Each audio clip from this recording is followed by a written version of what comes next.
Muda-mudi di ini zaman bukan tak pandai pengetahuan, ilmu dan adab ditinggalkan sehingga diri bagaikan hewan. Allahul kafi Rabbunal kafi qasadanal kafi wajadanal kafi likulil kafi kafanal kafi wa ni'mal kafi alhamdulillah. Assalamualaikum warahmatullahi wabarakatuh. Alhamdulillahilladzi arsala rasulan mubashshirina wa munzirin wa da'iyan ilallahi biiznihi wa sirajan munira. Allahumma salli wa sallim ala sayyidina Muhammad wa ala alihi wa ashabihi ajma'in. Amma ba'du. Dewan Hakim yang arif dan bijaksana, yang tak pandang bulu, tak pandang kasta, tak pilih kasih, tak pilih marga, alim ulama wal zu'ama, hadirin hadiroh rahimakumullah. Masa muda merupakan masa yang penuh dengan harapan, penuh dengan cita-cita, dan penuh dengan romantika kehidupan yang sangat indah. Keindahan masa muda dapat dihiasi dengan bentuk fisik yang masih kuat, berjalan masih cepat, pendengaran masih akurat, pikiran masih cermat, kulit wajah indah mengkilat. Walaupun banyak jerawat, tetapi tidak gawat, karena masih banyak obat di toko-toko terdekat. Oleh karena itu, pantas bila para pemuda dan para remaja merupakan salah satu penentu maju dan mundurnya suatu negara. Sebagaimana Syekh Mustafa Al-Ghulayaini berkata, "Inna fi yadi syuban amrul ummah wa fi aqdamiha hayataha." Sesungguhnya pada tangan-tangan pemudalah urusan umat, dan pada kaki-kaki merekalah terdapat kehidupan umat. Namun sayangnya, hari ini para pemuda dihadapkan pada ancaman, persoalan dan banyak tantangan. Kemudian, pergaulan bebas di mana-mana, pornografi merajalela, penyalahgunaan narkotika dan dekadensi moral yang semakin nyata. Lantas, bagaimanakah pemuda dapat berperan, bukan hanya baper-baperan?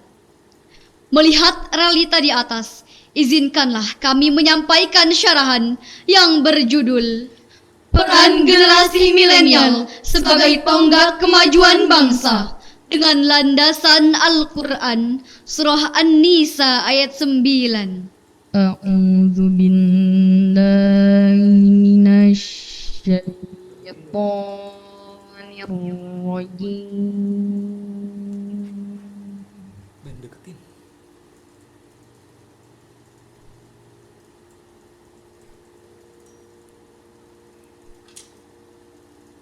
Bismillahirrahmanirrahim.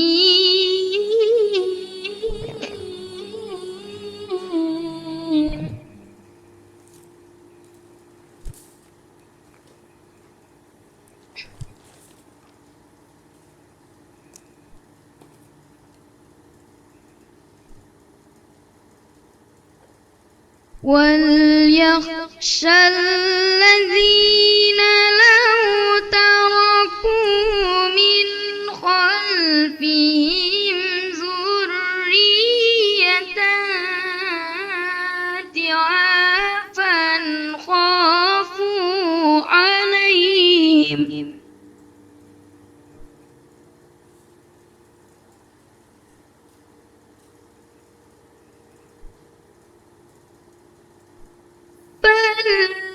فليتقوا الله وليقولوا قولا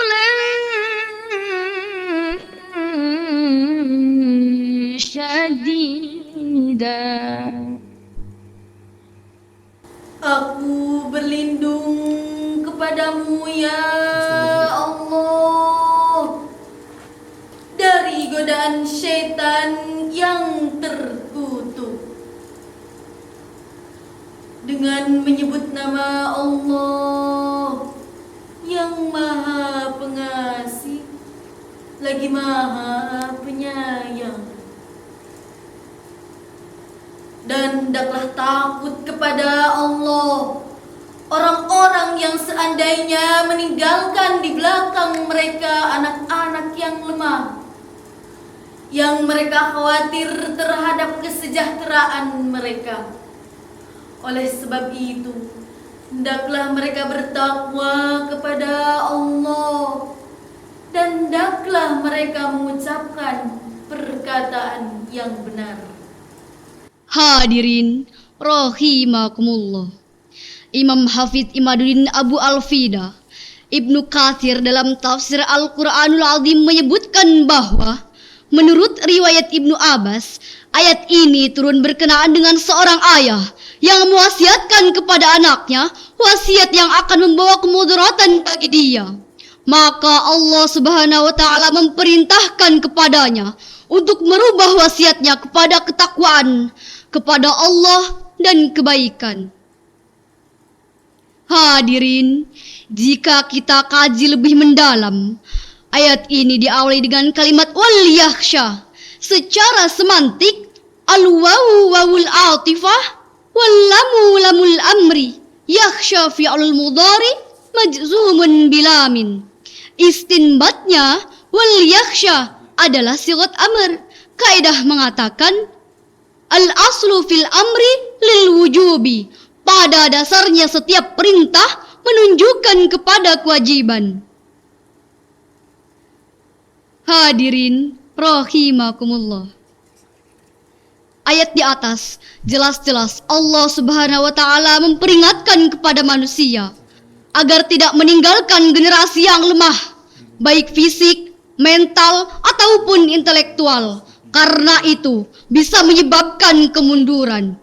Apabila generasi yang ada sekarang maupun yang akan datang mempunyai kelemahan dalam hal-hal tersebut, maka bisa dipastikan mereka mudah terhanyut dalam gelombang bencana. Padahal, hadirin sekalian, lihatlah rekam jejak sejarah para pemuda muslim yang harum namanya. Osamah bin Zaid 18 tahun menjadi komandan perang, Zain bin Sabit 13 tahun menjadi sekretaris negara, Attab bin Husain 18 tahun menjadi gubernur Mekah, dan Muhammad Al-Fatih, sultan yang menaklukkan Konstantinopel pada usia 22 tahun. Sejarah tersebut mengajarkan kepada kita para remaja agar memiliki semangat juang yang tinggi serta tanggung jawab terhadap bangsa dan agama. Sebab subhanul yaum rijalul ghad. The young today is the leader tomorrow. Pemuda hari ini adalah jago-jagonya pemimpin yang akan datang. Ma'asyiral muslimin rahimakumullah. Allah Subhanahu wa taala telah memberikan contoh sebaik-baik pemuda yang dapat membangun bangsa dengan berlandas integritas moral atau iman. Sebagaimana dalam Al-Quran surah Al-Kahfi ayat 13. Nahnu naqussu alaika naba'ahum bil haqq.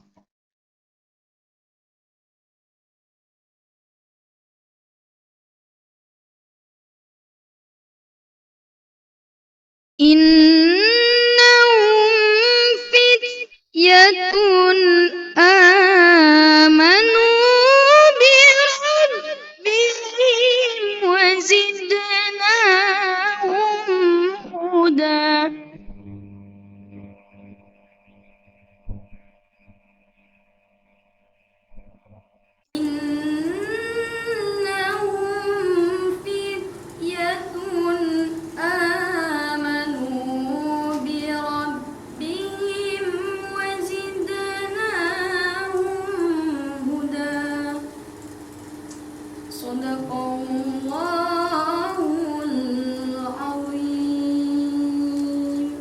Kami kisahkan kepadamu Muhammad cerita ini dengan benar.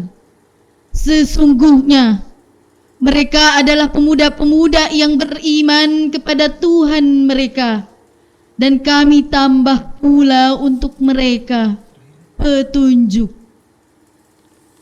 Maha benar Allah dengan segala firman-Nya. Imam Ali As-Sabuni dalam kitab Sofwatut Tafasir memberikan syarahan terhadap ayat tersebut.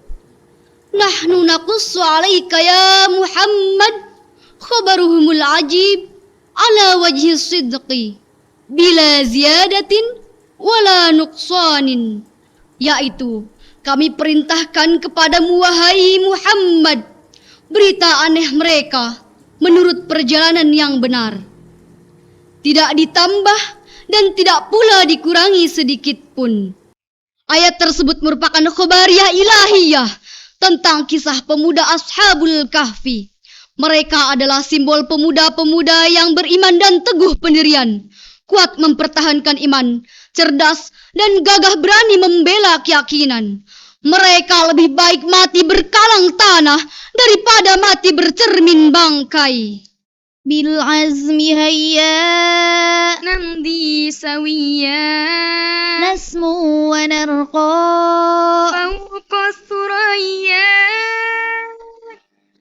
لا تكن لوحدي أو كيف السبيل أنت بالتحدي نسع المستحيل لا تكن لوحدي أو كيف السبيل أنت بالتحدي نسع المستحيل. Maka marilah pemuda, sing-singkan tangan, tatap ke depan, kuatkan tekad dengan penuh kesungguhan. Olah rasa agar iman melekat, olah rasio agar ilmu meningkat, olah raga agar badan sehat, olah usaha agar ekonomi kuat, dan olah kinerja agar produktivitas meningkat. Ma'asyiral muslimin, rahimakumullah. Sekianlah syarahan yang dapat kami sampaikan. Kurang dan kurangnya kami mohon maaf.